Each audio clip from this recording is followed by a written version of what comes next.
everything cleaned up. It is Sunday morning and it has been thrash time. Help you? You want to get out? Oh, we can't put that on right now. I'm trying to entertain Harper. She looks good though. She's all cleaned up, ready to rock and roll. Get her to the racetrack. Hopefully we can finally make it past the day without throwing a belt. We're about to run, grab the trailer, grab some race gas, and get ready to get out of here. All right, cold start. I love this mod that we did previously where John changed it so this thing fires up easier, even though it's on mechanical fuel pump.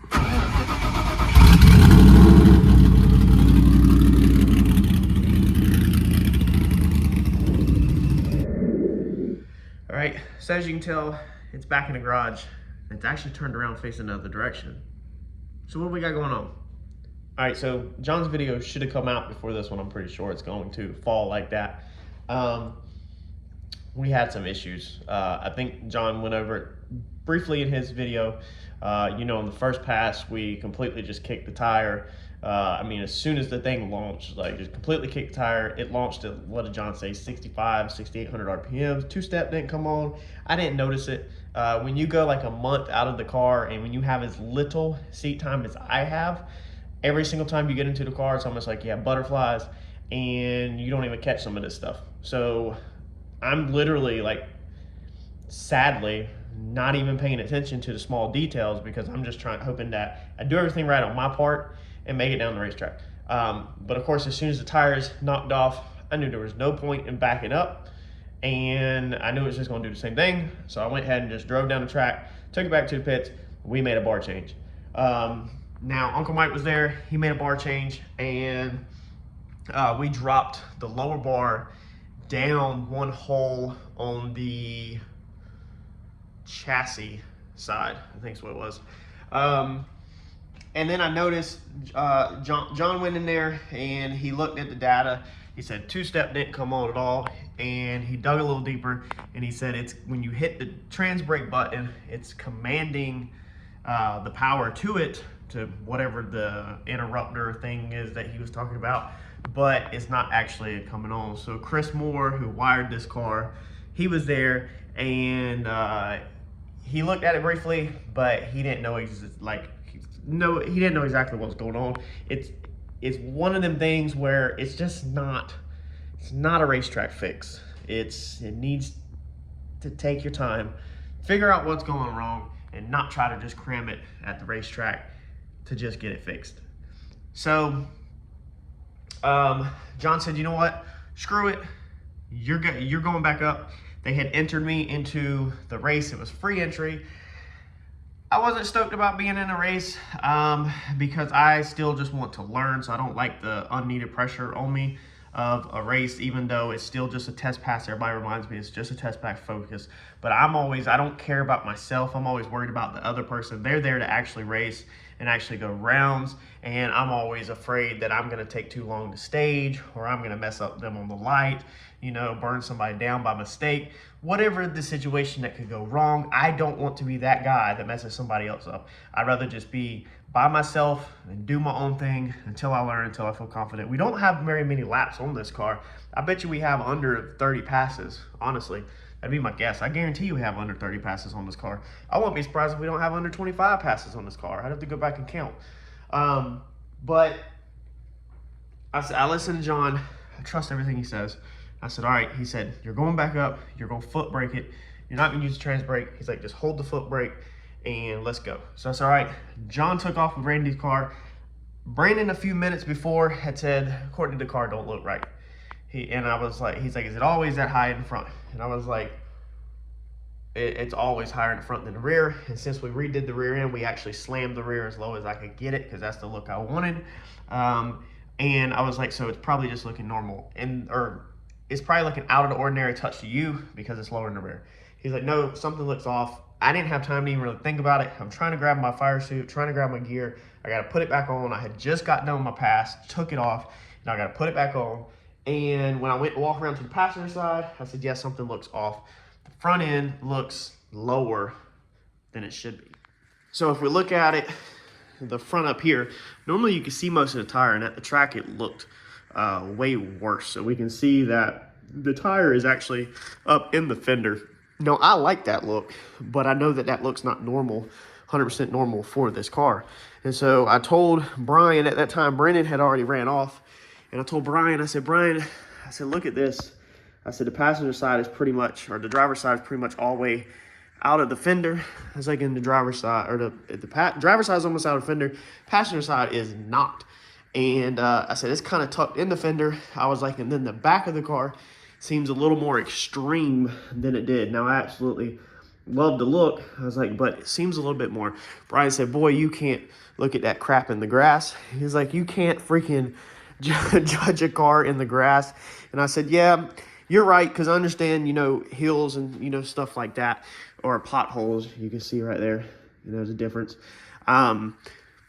Potholes will make the car lean or whatever, but I felt like that something was wrong with the car. But I said, screw it. We're going to send it up to the staging lanes, and we'll do what we got to do to get this done. So we got this thing up there, and I went around to the back, and I was going to talk to John. I looked at the back of the car, and I was like, John, something's not right over here on the passenger side. And so if we look, this thing is way too close.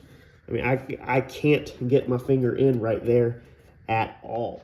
So if we turn on the light, you can see that I can't get my finger in right there. I was like, so I just want to double check, make sure I'm not stupid. I was like, when the rear end separates, it's coming forward, right? He said, yeah, you can't make a pass like that. He said, hurry up, call Mike, get Mike on the phone. He's got to get up here, make another bar change, or, you know, we need to crank the bars to back that side up. And I'm just like, okay, hold on, let's slow down. Now we're messing with how the rear end sits in there square, and we all know that that can make you go into the wall. I was like, I don't want to mess nothing up, John. And he was like, call Mike, see if he can get up here. Dude, there was like 2 pairs in front of me that was going to go. I called Mike. Mike didn't answer the phone. He was tied up or busy, whatever. And I told John, I was like, he didn't answer the phone. And John was like, okay, you can't make a pass like that. He's like, you're not going to make a pass with the rear end. Number 1, you can't physically make a pass like that. Number 2, it's unsafe. And I said, yeah, I just don't feel safe. So then we were scrambling to get the car out of somebody else's way that was trying to go pick up another car, because 710 is just a train wreck. There's no return road at all there. You have to go through the pits practically to go to the end, and you have to go backwards through the staging lanes to get your push car out. So it was just a whole cluster of trying to get the car out. Everything happened at a really fast pace. Nothing was filmed. I didn't hit the GoPro, you know, nothing like that. And got the car out, got it back to the pits, and we started looking at it. We don't know what's going on at all with it, but let me pull this hood off real fast and I'll show y'all something. So if we look underneath here, and it's not as bad as it looked, or as it was at the track. Man, this side's gonna be hard to see. Let's see here, we can kind of get a shot right there if we zoom in. So you can clearly see the blue coil springs back there. They're pretty separated.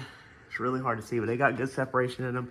The side that's sitting low, as you can see, does not.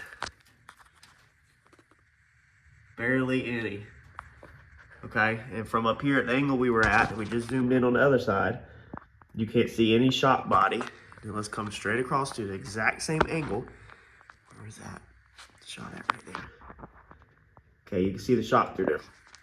So the coil, or the spring, is collapsed on that side, and it's not holding the weight of the car up at all.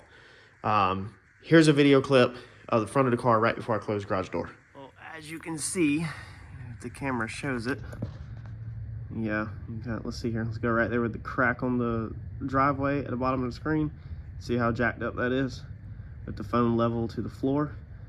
Yeah, that's the car's a little jacked up right now. So we clearly have something going on where this front corner is collapsed down lower than that side and making it sit crooked. So I don't know what's going on with the shocks or the springs. I have no freaking clue right now what is going on, what could be the issue. We've got to tear it apart and figure it all out. But what does that mean for this whole racing operation?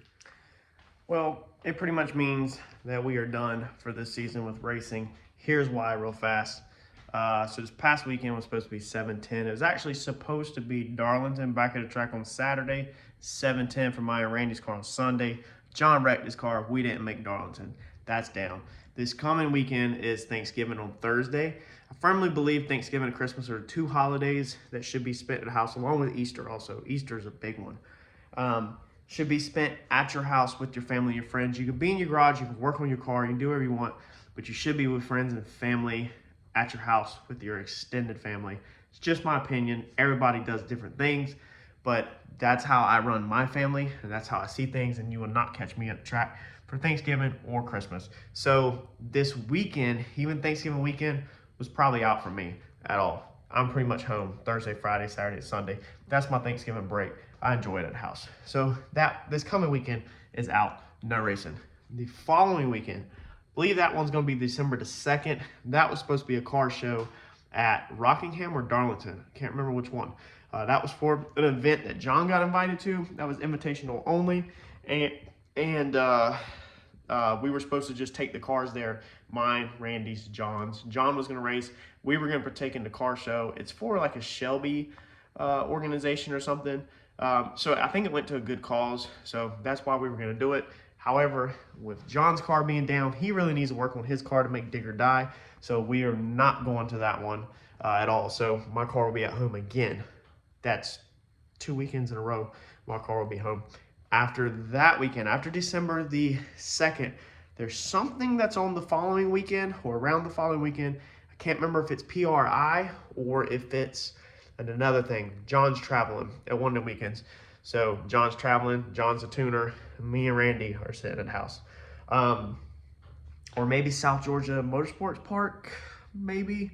Anyways, I would not be going anywhere the weekend after the 2nd. Now, then we're coming up on the weekend of the 15th, 16th of December.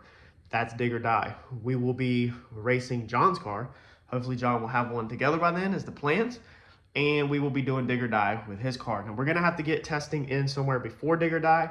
So maybe the weekend before dig or die or something. At some point, there's gonna have to be testing somewhere. So I will be helping him obviously with that if I can. But again, even dig or die weekend, my car not going nowhere. We don't do back and track with this car yet. So it would be sitting at home. So now we're all the way to December the 15th, 16th, and this car still had not left the garage. Now, after the 15th and 16th, you know what comes next. Santa Claus, Christmas. We're getting really close to Christmas, people traveling. We're not racing again that weekend-ish. I don't remember when the 25th falls, what day exactly it falls on, but we're not racing. So my car sent home again. After that, what do we got? We got New Year's. Again, no racing. Nothing lined up for it. My car will be sitting at home again all the way to January the 1st.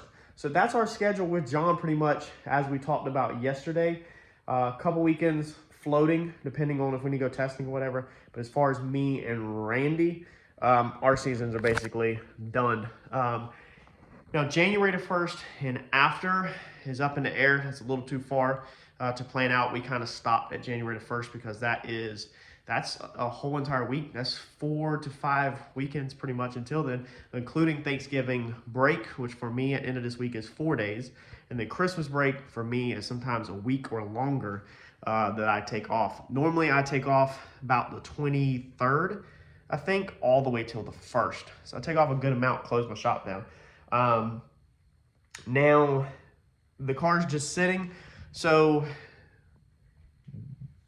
we're gonna do build season.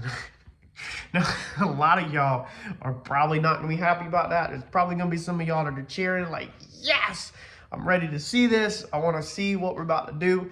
But there's probably a lot of people that are gonna be pissed off. That's cool. If you're pissed off, just sit back. You probably don't wanna watch the videos all the way until about the New Year's, because if you wanna see racing, it's not gonna be until after the New Year's probably. But for everybody else, you better buckle up, grab some popcorn, and hang on, because boy, oh boy, oh boy, do we got some stuff for y'all. So go ahead and smash that like button for me. Let me know if you're excited, because the saw blades are coming out, the cutoff wheel is coming out, and we are about to cut this thing up. I'm gonna catch y'all in the next video. Thanks, y'all.